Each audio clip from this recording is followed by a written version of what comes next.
Lions TV, this is your Sunday weekly roundup show. We used to do these quite a lot back in the day, sort of one every Sunday throughout the pre-season and the summer. Stopped doing them for a while, I'm not sure why, but they're back this year. We've got plenty of content to be talking about this week. Lots and lots going on in SE16. Let's start with the contract renewal of Leonard. So Ryan Leonard this week signed a new contract at the club. He was sort of one of three main players that we weren't sure what was going to happen to him at the end of the season. Two of those were released, Scott Malone and Mason Bennett, and Ryan Leonard eventually was in contract negotiations and it was signed this week, sealed and delivered.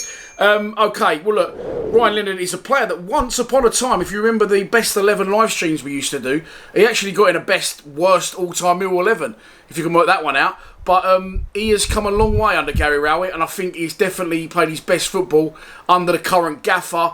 The issue I've got with Lenny is injuries. If you look at how many games he's played over the last 2 or 3 seasons, in comparison to 46 games a season, it isn't a lot at all. He's of course now kicking on at the tender old age of 31. Makes me feel very fucking old. But look, he is a good player. He's been given a new contract. The club never ever disclosed the length of those contracts. I would guess it will be a 1-year deal, potentially on reduced terms like we saw happen to Matt Smith and Alex Pearce a couple of years ago.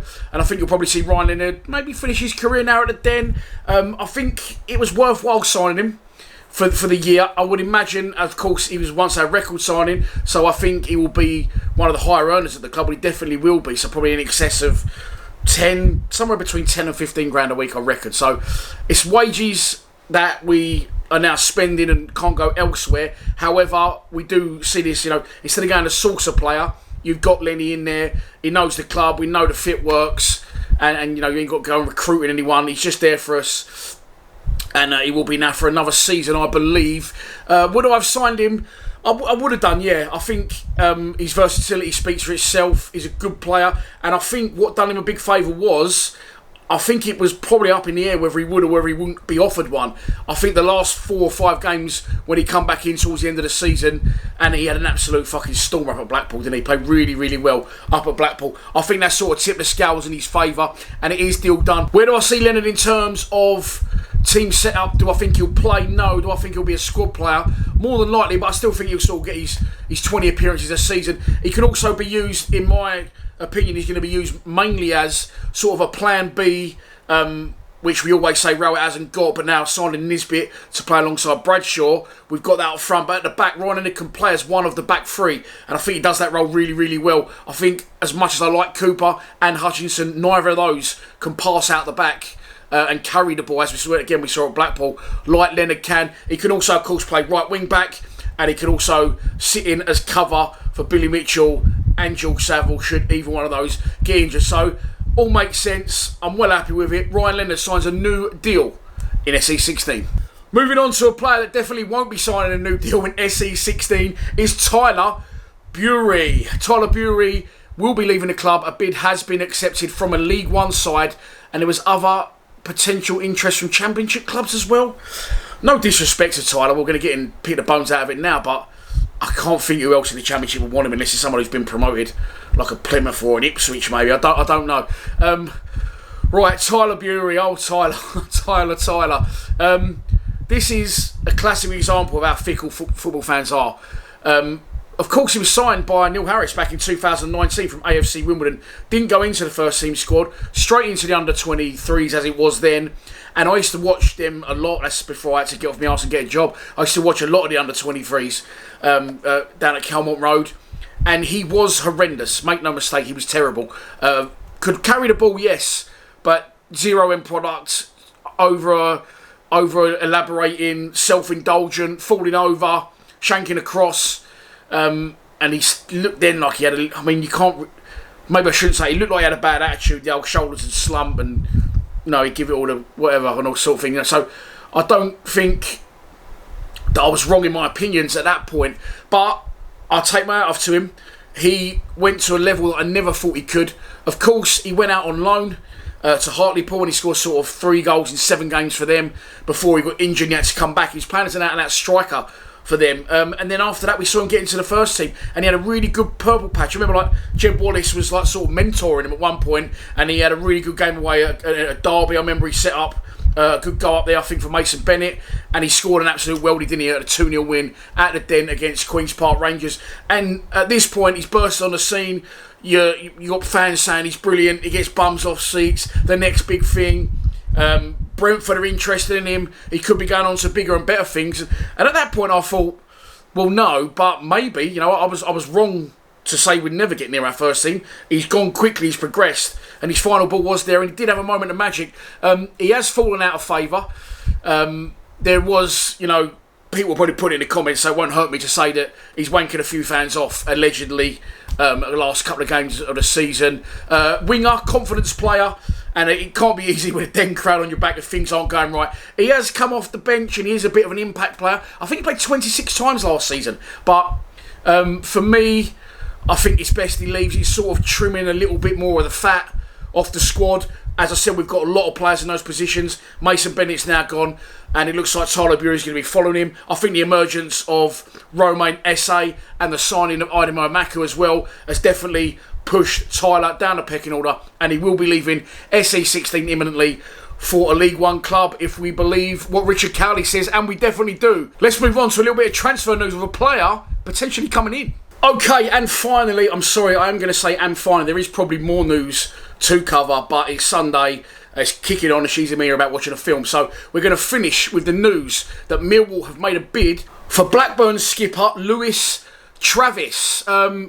Big news, I think it's definitely got legs. Lots of reliable sources have gone with it. None more so than Reluctant Nico. That's Alan Nixon on Twitter. He don't give you a story unless you have to pay for it. He's got a Patreon page. So definitely a reliable source. Millwall are after Blackburn skipper Lewis Travis, as I've said. Brilliant. I, again, don't know too much about him, I won't lie. He was taken off in the final day at the Den at half-time, of course, because we was beating Blackburn by 3-1. 25 years old, played nearly 200 games for Blackburn, come through the youth academy. Previous to that, he was at Liverpool, central midfielder, 6 foot. And if we get him, you know, to get the Blackburn captain, when you would say we're there on sort of on a par with us, as things stand right here, right now, yes, I know that you won the fucking Premier League in 1995, whatever it was. But look, it's definitely, again, a player that is on par with or potentially above the level of what we need.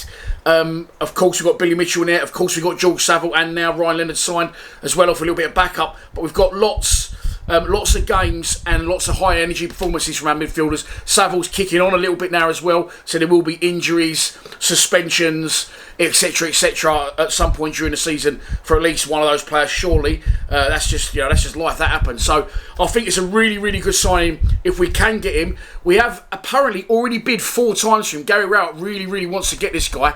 And as I said, I don't know too much about him, but I've spoken to a few people and they're like, yeah, great player. Definitely the sort of player to drive us forward and take us to the next level and avoid the heartbreak of the last day of the season. Again, it's still there, still in the back of my mind. But look, if we can get it done, great. I think it's a statement of intent. This is what I think is happening. And I'm going to tie in a story in this last segment about Callum Styles. Where do I start with this one? Okay, this is where I'm going to go with this. Right. So, of course, Callum Styles has been on loan at our club. Callum Styles, judging by his Instagram, wants to come to us. He said, see you soon, hopefully, in some little eyeball emojis. I don't know I did that. Some little eyeball emojis. I put them on the screen, them ones, right? So, he's now gone back to Barnsley. Barnsley didn't get promoted, so they remain in League One. We did have the option to buy Callum Styles. However, I read an article, I think it was on South London Press, it's on one of the Millwall outlets, that their chairman, when asked about Callum Styles, said he's no different to any other player in our squad. He signed a contract before he went to Millwall earlier last year, and as far as I'm concerned, he is a Barnsley player. This is what I think's happened. Long story, even longer, as I do best. I think that Callum Styles, Millwall now want to buy him. I think that Barnsley have said he's got 3 years left on his contract. We want £3 million for him, 2.5–3 million. I think Millwall have gone, not sure about that. Just quickly on that, I think Callum Styles is a really, really good player. Again, versatile, likes to hurt the opposition, likes to get in people's faces. He's got a great passing range, he can defend. And he's young, and I think he's got a lot more potential to go even higher than the level he's already at, which for me is definitely high-end Championship player. The only issue I've got with Callum Styles is injuries. He had 3 different injuries, I think, when he was at the club. And right here, right now, if I could spend £2.5 million on Callum Styles, if I'm honest, I wouldn't do it. Now this ties into another story. There's another guy. There is another guy in this story. And we'll get back to Lewis Travis as well. I heard a rumour, a little whisper. It's nothing concrete. I heard that we're after a left-back who's out of contract and he plays abroad. I'm not going to name him. I'm sure a lot of you, he's English as well. I'm sure a lot of you might know. And one of our players used to play for that team. Do your own work. He's available on a free transfer. I think Millwall have looked at it and gone, right, they want X amount for Styles. Let's go and get that guy for free, and then we can spend the 2.5. We're going to spend, if Millwall spend 2.5, £3 million, that's almost double, £3 million, almost double our record signing in Zian Fleming. I think Millwall go, look, 2 players pretty much for the price of 1. We'll go and get Travis. He's a player that can really fucking give us some stiff competition in the centre midfield and drive us towards the playoffs or potentially the Premier League. And let's go and get that left back for nothing. He's got good stats. He is English, although he's currently playing abroad. He's leaving the club, but he's out, free contract. Okay, we've got to pay 2 lots of wages, but I think that the money, the club, I think it could be better spent elsewhere. So get in Travis, get this left back, and we've got both those players for the amount we potentially would have paid for Callum Styles. I could be a million miles off there. I could be a million miles off. But right now, I think I'm an absolute genius. Only time will tell if I do get to name this player later this week. Hopefully I will.